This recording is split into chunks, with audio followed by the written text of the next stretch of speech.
देश की ताकत तीनों है, महान जवान, किसान और जनता महान। वाड्रा पर ईडी का प्रहार, जमीन सौदे में 50 रुपए करोड़ की इससे ज्यादा का फायदा, कोर्ट में भेजा notice. Exclusive report. Money laundering case में रॉबर्ट वाड्रा की मुश्किल बढ़ी, 28 अगस्त को कोर्ट में सुनवाई। नई दिल्ली, 3 अगस्त 2025। कांग्रेस के पहले परिवार से जुड़े कारोबार रॉबर्ट वाड्रा का एक बार फिर प्रवर्तन निदेशालय ईडी की जांच के दायरे में आ गए हैं। दिल्ली की राउस एवेन्यू स्थित विशेष पीसी एक्ट कोर्ट ने वाड्रा और उनके साथ जुड़े 10 अन्य आरोपियों को मनी लॉन्ड्रिंग मामले में नोटिस जारी किया है। यह कार्रवाई ईडी द्वारा दायर प्रोसिक्यूशन कंप्लेंट के बाद हुई है, जिसमें वाड्रा पर भूमि सौदे के जरिए अवैध लाभ कमाने और फर्जी दस्तावेजों के सारे संपत्ति अर्जित करने का आरोप है। मामले की पूरी पड़ताल कहां से शुरू हुआ विवाद। वर्ष 2008 रॉबर्ट वाड्रा की कंपनी स्काईलाइट हॉस्पिटैलिटी ने ओंकारेश्वर प्रॉपर्टीज से गुरुग्राम के शिकोपुर गांव में 3.5 एकड़ जमीन सिर्फ 7.5 रुपए करोड़ में खरीदी।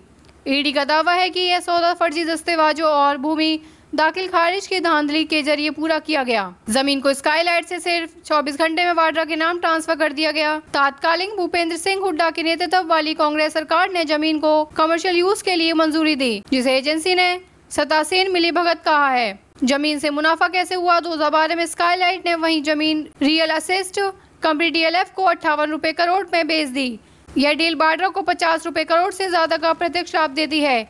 ईडी के अनुसार इस लाभ का उपयोग अन्य रियल एस्टेट प्रॉपर्टीज और संपत्तियां खरीदने में किया गया, जो मनी लॉन्ड्रिंग के तहत अपराध की आय प्रोसेस ऑफ क्राइम मानी जा रही है। क्या कहती है अदालत और ईडी। कोर्ट ने कहा है कि वह इस मामले में संज्ञान लेने से पहले वाड्रा और अन्य आरोपियों की दलीलें सुनेंगे। विशेष न्यायाधीश सुशांत चंगोत्रा ने 28 अगस्त 2025 को सुनवाई की अगली तारीख तय की है।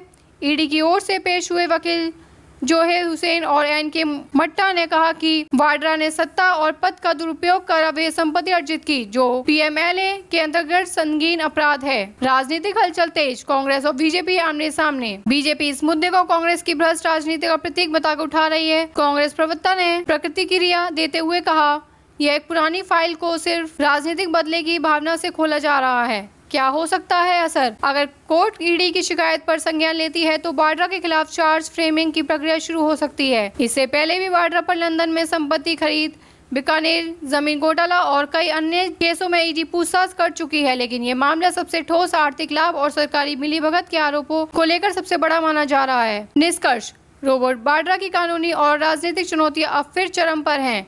क्या यह मामला वाकई में पॉलिटिकल विंडो ड्रेसिंग है या एक गंभीर आर्थिक अपराध का पर्दाफाश। इसका जवाब आने वाले हफ्तों में देश की अदालत और जनता दोनों तय करेंगे। देखते रहिए changing future TV. Like, share and subscribe करना ना भूलें देश, दुनिया और भविष्य की सबसे बड़ी खबरों के लिए।